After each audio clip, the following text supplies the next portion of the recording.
பிரியமானவளே, உன் ஆத்துமா வாழ்வது போ, நீ எல்லாவற்றிலும் வாழ்ந்து சுகமாய் இரு மகளே.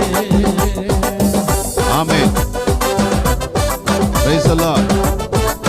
வாழ்க்கையில் நமக்கு போராட்டங்கள் வரும். எஸ், அதை நாம் போராடி ஜெயிக்கணும்.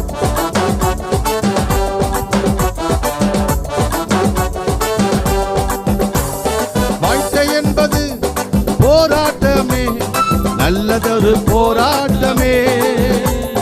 வாழ்க்கை என்பது போராட்டமே, நல்லதொரு போராட்டமே.